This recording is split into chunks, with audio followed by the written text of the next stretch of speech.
عمر نے مجھ سے کہا کہ میں 2-3 دن کے لیے کام سے شہر سے باہر جا رہا ہوں۔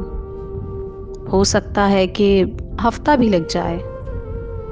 تم گھر پر اکیلی ہوتی ہو اور خیر سے ڈرپوک بھی ہو۔ ڈرتی ہو کہ کہیں کسی کبرڈ سے کوئی چوہا نہ نکل آئے۔ فوزیہ نے فوراً عمر کو آنکھیں چھوٹی کر کے کہا، آپ مجھے اتنا ڈرپوک کیوں سمجھتے ہیں؟ جب آپ پورا پورا دن گھر نہیں ہوتے تب بھی تو میں پورا گھر سنبھالتی ہوں نا۔ تو عمر نے کہا، ہاں جانتا ہوں کتنا گھر سنبھالتی ہو، پورا گھر سر پر لیے پھرتی رہتی ہو، اکیلی ہو اس لیے کوئی بتانے والا نہیں مجھے، ورنہ تمہارے ڈرپوک ہونے کے قصے تو میں سنتا ہی رہتا ہوں تمہاری امی سے۔ فوزیہ خفا سی ہونے لگی۔ عمر نے کہا، چلو اب چھوڑو بھی، میں تمہیں ایک آفر دیتا ہوں۔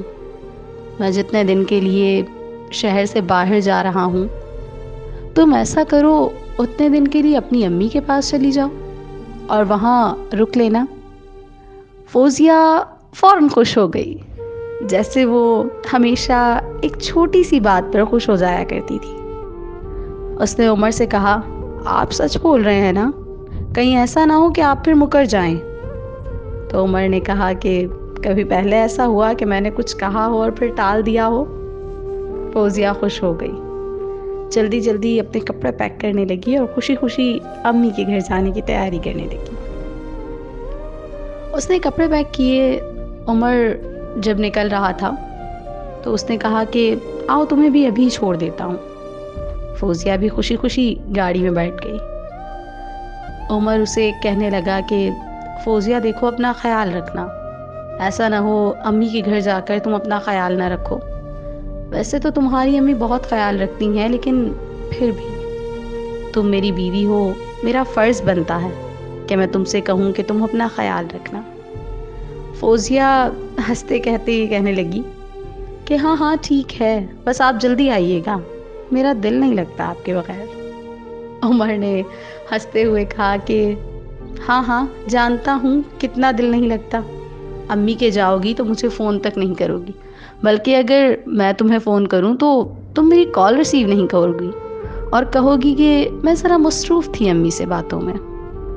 فوزیہ ہنسنے لگی اور جیسے ہی امی کا گھر آیا تو گاڑی سے اتر گئی اور اللہ حافظ کہہ کر اندر جانے لگی۔ جا کر دیکھا تو والد صاحب اچار سے روٹی کھا رہے تھے۔ اس نے زندگی میں کبھی نہیں دیکھا تھا کہ اس کے والد یا والدہ نے کبھی اچار یا پیاز سے روٹی کھائی ہو۔ وہ دیکھ کر پہلے تو کچھ چونک گئی، لیکن پھر جیسے ہی بھابھی کو کچن سے آتے دیکھا تو فوراً سلام کیا اور امی ابو سے مل کر اپنا سامان رکھ کر بیٹھنے لگی۔ بھابھی نے فوراً پوچھا، رہنے آئی ہو؟ فوزیہ نے ہلکے سے ہنستے ہوئے کہا، جی بھابھی، عمر کچھ دن کے لیے شہر سے باہر گئے ہیں تو انہوں نے کہا کہ تم گھر پر اکیلی ہوگی تو ڈرو گی اور پریشان رہو گی، تم ایسا کرو امی کے گھر چلی جاؤ۔ بھابھی ہنستے ہوئے کہنے لگی، کیا لاؤں تمہارے لیے، بوتل یا چائے؟ اس نے کہا، نہیں بھابھی کچھ نہیں، بس میں کچھ دیر آرام کروں گی۔ وہ جیسے ہی امی ابو سے مل کر اپنے کمرے کی جانب جانے لگی تو اس نے سنا کہ اس کی بھابھی بھائی سے لڑ رہی تھی اور کہہ رہی تھی کہ تمہاری بہنیں جب دیکھو منہ اٹھا کر ہمارے گھر آ جاتی ہیں، مجھ سے تمہاری بہنوں کی خدمتیں نہیں ہوتی ہیں، میں تمہارے والد اور والدہ کو کھانا دے دیتی ہوں، یہی غنیمت جانو، اور اب ہمارے اتنے اخراجات نہیں رہے کہ ہم ان کے ہر آئے دن گھر پر خدمتیں کرتے رہیں، دعوتیں کرتے رہیں، جتنا انہیں بھر بھر کے ٹرکوں کا جہیز دیا ہے ہم نے، اتنا کافی نہیں تھا کیا؟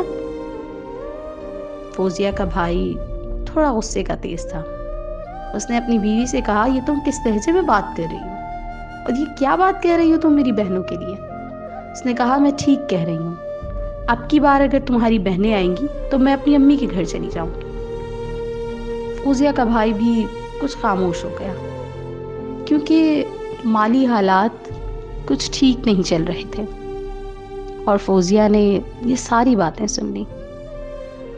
اس کا دل بھر آیا تھا اور وہ سوچنے لگی تھی کہ ہاں، جب بیٹی رخصت ہو جاتی ہے تو اس کے حقوق بھی کم ہو جاتے ہیں۔ وہ اپنے فون پر ایک چھوٹی کال کی وضاحت کرتے ہوئے صحن میں آئی۔ کال پر کہنے لگی، جی جی امی آپ ابھی آ رہی ہیں؟ امی آپ مجھے بتاتی تو صحیح، میں گھر سے ہی نہ نکلتی۔ چلیں آپ ایسا کریں، پڑوس والی آنٹی کے گھر بیٹھیں، میں بس 5 منٹ میں آتی ہوں۔ نہیں نہیں امی آپ پریشان نہ ہو، میں بس ابھی آتی ہوں، امی بابا سے مل لی، بس اتنا ہی کافی ہے، آپ رکیں میں بس ابھی آئی۔ فوزیہ کی والدہ اور اس کے والد اس کی جانب غور سے دیکھنے لگے کہ ابھی تو فوزیہ گھر آئی ہے اور فوراً جا رہی ہے۔ والدہ نے پوچھا، بیٹا کیا بات ہے؟ ابھی تو تم آرام کرنے گئی تھی، کھانا وغیرہ کھاؤ، چائے پیو پھر جانا، اور تم تو ٹھہرنے آئی تھی نا، جانے کی بات ہی کیوں؟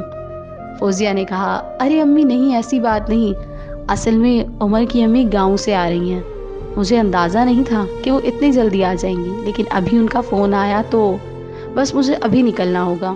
اچھا نہیں لگتا نا کہ وہ کسی اور کے ہاں ٹھہریں اپنے بیٹے کے ہوتے ہوئے بھی۔